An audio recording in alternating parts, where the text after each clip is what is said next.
আসসালামু আলাইকুম। ওয়েলকাম জানাচ্ছি বিসমিল্লাহ কুকিং হাউজে। আবারও নতুন একটি পিঠার রেসিপি নিয়ে চলে এলাম। আজ তৈরি করে দেখাবো দুধ চিতই পিঠা। টিপস সহ রেসিপিটি শেয়ার করেছি, আশা করছি সবার কাছেই ভালো লাগবে এবং উপকারে আসবে। চলুন তাহলে দেখে নিই। দুধ চিতই পিঠা তৈরির জন্য এখানে একটি পাত্রে 250 গ্রামের একটু বেশি পোলাও চাল আমি সারা রাতের জন্য ভিজিয়ে রেখেছিলাম। পরদিন সকালবেলা এই চালটা আমি পরিষ্কার করে ধুয়ে ব্লেন্ডারের জগে নিয়ে নিচ্ছি। কিছুটা গরম পানি দিয়ে এখন এটা ব্লেন্ড করে নেব। আপনারা চাইলে কিন্তু বাজার থেকে কেনা শুকনো চালের বা ভেজা চালের গুঁড়ো দিয়েও এই পিঠাটা তৈরি করে নিতে পারবেন। তো ব্লেন্ড করে নিচ্ছি। আপনারা যদি চালের গুঁড়ো বাজার থেকে কেনাটা দিয়ে করেন তাহলেও কিন্তু ভালোভাবে ব্লেন্ড করে নিতে হবে কিছুটা গরম পানি মিশিয়ে। তারপর এটা 4-5 মিনিটের মতো একটু ব্লেন্ড করে নিলেই হয়ে যাবে। তো আমি একটু ছাঁকনার সাহায্যে ছেঁকে নিলাম। তো দেখতে পাচ্ছেন এটা কিন্তু অনেক বেশি ঘন হয়ে গিয়েছে। এখানে আমি আরও কিছুটা গরম পানি মিশিয়ে নিব। পানিটা কিন্তু বেশ ভালোভাবেই গরম করে নিতে হবে। তো আমি এখানে দিয়ে দিচ্ছি স্বাদ মতো লবণ। আর এখানে একটা টিপস আমি আপনাদের সাথে শেয়ার করছি, আর তা হলো এখানে হাফ কাপ আমি দিয়েছি আটা বা ময়দা যেটাই দেন না কেন পিঠাটা অনেক বেশি ফুলকো হয় এবং নরম তুলতুলে হয়।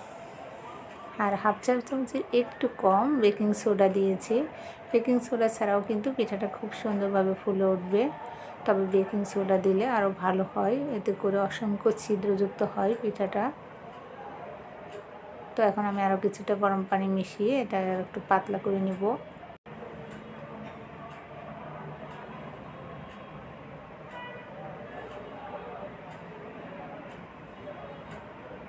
আমার পিঠার ব্যাটারটা রেডি, আমি দেখিয়ে দিচ্ছি এটা ঘনত্বটা কীরকম। এখন চুলায় চলে যাচ্ছি।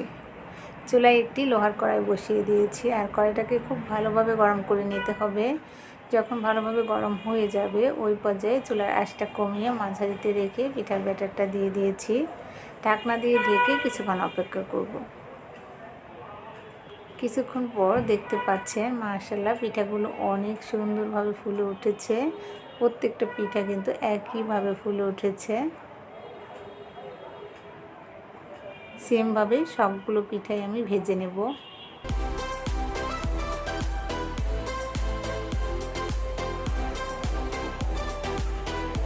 এদিকে চুলায় একটি পাত্রে আমি 1 লিটার দুধ কিছুটা ঘন করে নিয়েছি, আর স্বাদ মতো দিয়েছি চিনি, কিছুটা খেজুর গুড় দিলে কালারটা অনেক সুন্দর আসে। চিনিটা স্বাদ অনুযায়ী যে যেরকম মিষ্টি খেতে পছন্দ করেন। এখন আমি এর মধ্যে পিঠাটা দিয়ে দেব।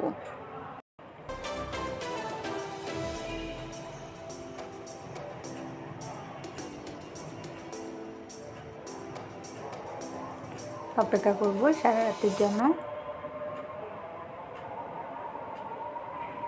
পরদিন সকালবেলা দেখতে পাচ্ছেন মাশাআল্লাহ পিঠাগুলো ফুলে ডাবল হয়ে গিয়েছে। প্রত্যেকটা পিঠা কিন্তু রসে টইটুম্বুর।